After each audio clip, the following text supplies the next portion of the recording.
Tupukin mo bro. Yun o, lakas na o. Palit si Kunyal yan, boy.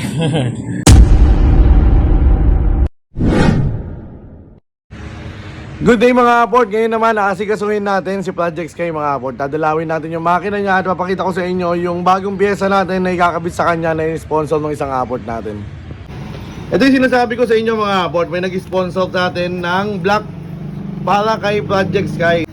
Ito mga aport, standard dyan na genuine na black para kay Project Sky. Ngayon dadalhin natin to dun sa mekaniko na bumubuo kay Tropang Lau para ikabit ng mga aport. Let's go! At syempre kasama natin yung mga chikiting natin na pupunta dun sa tropa nating Lau. Yan o. Nakaubad po. Sige o. Gago! Ay, ba dyan?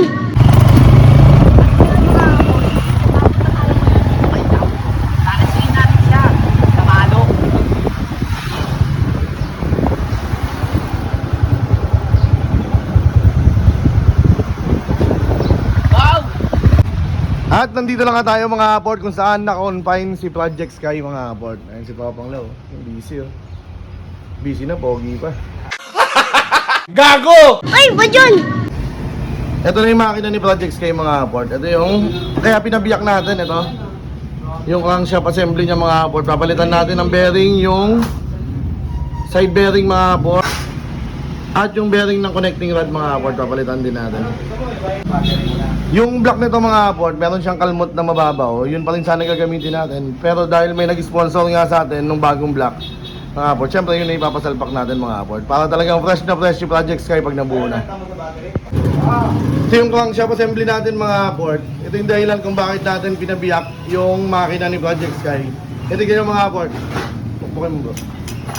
Yun o, lakas na o. Buti na lang hindi tayo Palit si Kunyal yan, boy. Mga aport, kundi ang problema pa tayo. Ngayon mga aport, dadali na lang to dun sa machine shop para i-align pagpalit ng bearing ng connecting rod tsaka ng side bearing mga aport. Tapos bubuhin na nito pang Lau yan.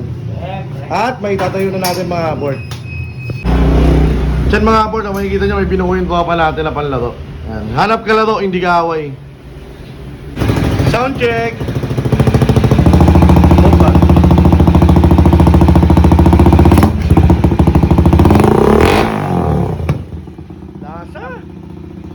Ngayon mga aport, balik na tayo sa garahe dahil gagawin naman natin yung upuan ni Project Sky. Bibili muna tayo ng rubber mat na gagamitin natin. Tapos balik tayo sa garahe. Let's go! Ngayon mga aport, nandito na tayo sa garahe at titirahin naman natin tong upuan ni Project Sky mga aport. Ito yung upuan ni Project Sky mga aport. Tatanggalin na natin yung foam yan. Papalitan natin ng rubber mat. Tapos tatabasin na natin para flat seat na talaga siya mga aport.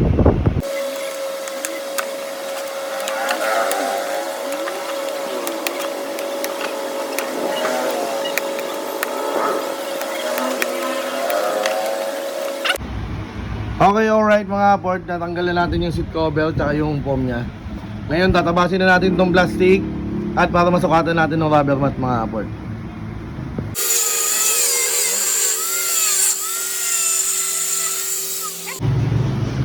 Ngayon mga aport, ito na yung tsura nya after natin tabasin yung plastic. Tapos tinanggal natin yung dalawang nakumbok dito para lapat na lapat yung rubber mat mga aport.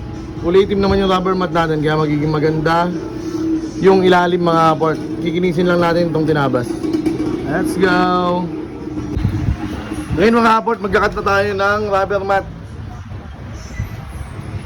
A few moments later. Okay, alright mga aport, nakat na natin yung rubber mat na para dito sa flat seat natin mga aport.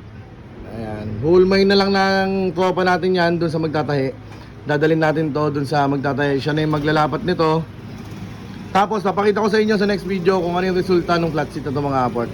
Let's go! Okay mga aport, hanggang dito na lang muna tayo. Abangan nyo yung mga update natin kay Project Sky mga aport. At abangan nyo rin yung next video natin na ikakabit natin yung mga regalo na galing sa GLP Thailand kay Boss Renz. Kakabit na natin kay Jobs yun. Abangan nyo mga aport. Next video, papakita ko sa inyo. Okay mga aport, kita-kita sa mga susunod na video. Bye-bye!